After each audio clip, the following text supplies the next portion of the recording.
Odofo mame ma akwa ba emra Adom TV. Jumedie we ye nkurahye jumedie na me amede ho chia me amegina wanim se emre ni tekotego. Megiri se ho ye. Me mpa abo ne se wasode a wo hwe jumedie we no. Enhira ebro nhira so na beto agu abrabo so. Na yedie adware wo na dai. Na mpo bebe abegina bia no wadwene be kenyan no hu se wo ye o mama ode hye mapa. Ya wo de anam ntuo edi nkunimdie na nam. Medika kasa wabrabo ehye wo nsa. Na bebia wo gina bia no eye wo na wo pe. Ena obi ka kyem se ni teko oboa ya wo beti hia mu. Entimi hia ni ba ntimi nye yie na mhwehwe. Ye minimo sikani ba wanye yie da. Ena minimo hia ni ba watimi aye yie aye o mama. Na susuna da san krofo ntem ye wadwene a wona dwene ye. Onyankopon a obo me no mienu no onumpo ose obo me no e wona seso so.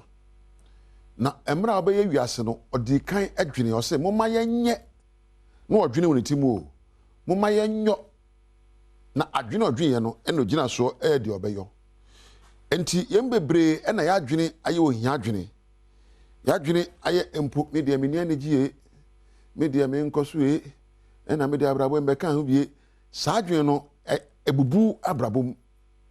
There are thoughts that will make you cripple in life. Because cripple, I mean, can't so sabit afraid to be a bubu, but Emma, what dream bubu? Na unko nim. I dream to say, media, where the unsem fata, where the one yet, where the unsem fata, where the men be dinner, yo, Sanyin, I dream our dream. A Kenya tinker. And what think so a Kenya GDB, who say, send a me whom me offer.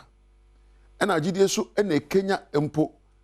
Adia ufuni atwa go wadwen proso na ufuni atwa go wadwen proso na Kenya wo ne ye ma mentu me bonka nkira wo adwene bia abadwene na dai no e Kenya atenka bi se eye enigye abufuo awerɛho ana oya odie adwene bi na wodwen ye na e Kenya saade na atenka ne be Kenya ade bi abagye di afra abrabo ho ebia no wa Kenya abufuo an se me kyera mbuafuo me megidi se me obi a me bufu ade ntem esansa wa Kenya sa atenka na achenti no abeda ne belief ade a wo gidi ena ebia na wa Kenya wodo wa Kenya ahobrase e ma atenka na atintim mu a e Kenya gidie bi sa gidie no ebetwa mfoni wo adwen proso ye fa attitude e ma wo kire ewiase ase efa sa gidie na wo gidie no so.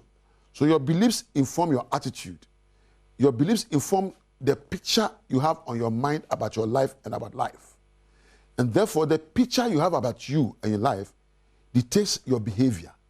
And to ne yenyina so any emfoni a watwa go adwen proso.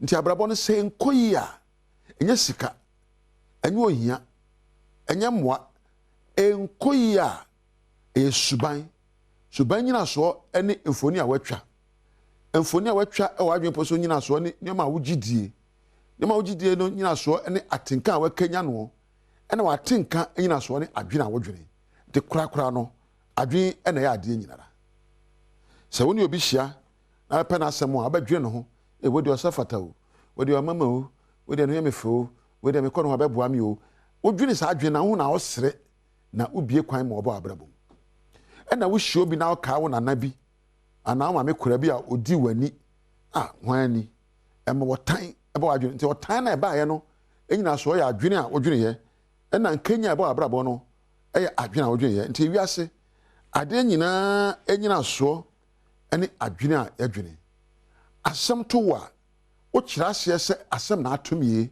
ye wa breni ye ebe kenya atenka bi na atenka be kenya gidie bi na gidie ne be kenya ne ye bi na mo asem to na kasa asem na atomie na asem wo metimi asemu ayi bibia afrimu e de abi papa ebe Kenya atenka na ekenya suban na ye kasa obi ebubra eso ani a one ne hwan.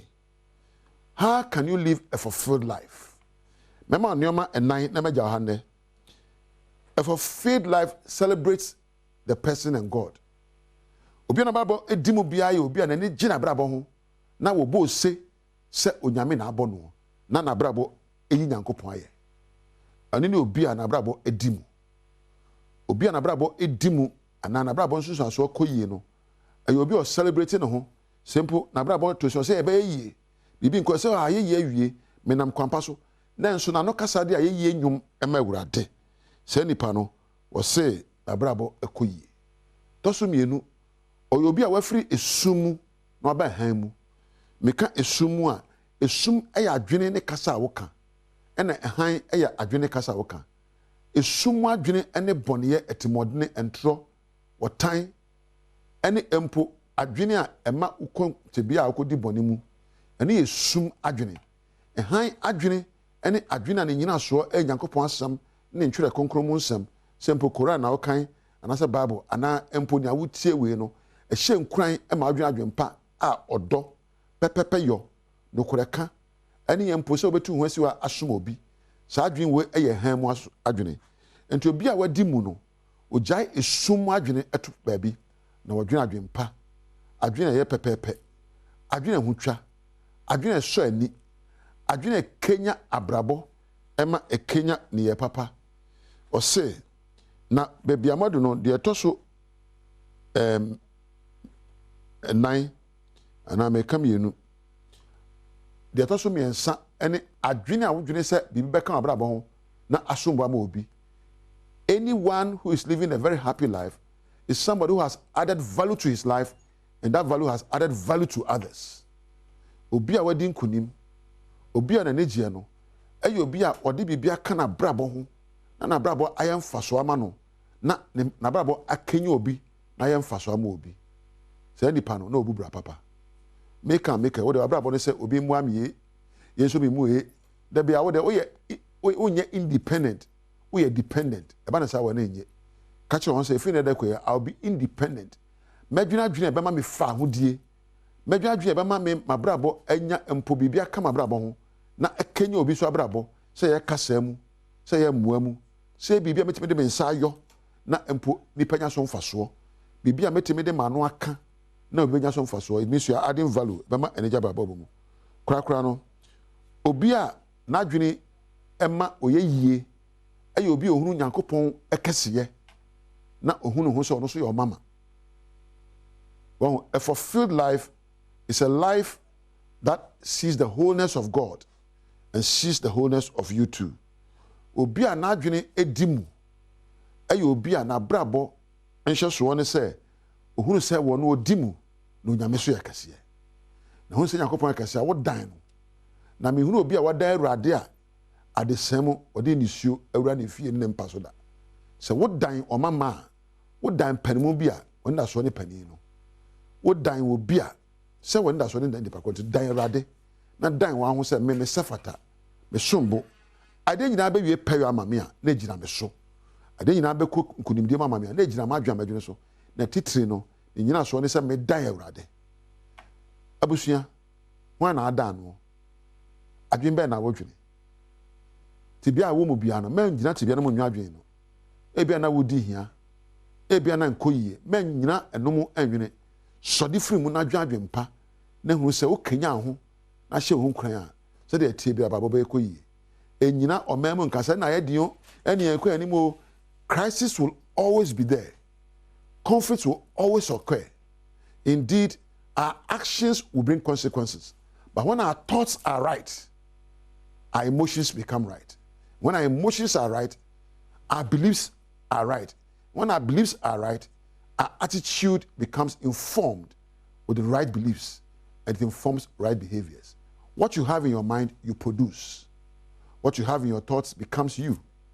And to a man in a year, a wiase say ya, because I didn't ban a made Junior met me Kenya me home, na ma show home crying, na me de me dimu, na de you pay your amami. Ya na Christopher Kataka said, your team mono. Also seeing the way you are say, 1 or 2 mu. A junior 2 or junior ponsono, and a 2 mu. And yame, what junior and a danny yame, and a what junior bit than bon some. What junior bit than concroyo, what junior done be na brew ye ase. A junior wodrin and no.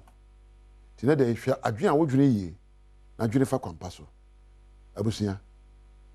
Onyami shira wate.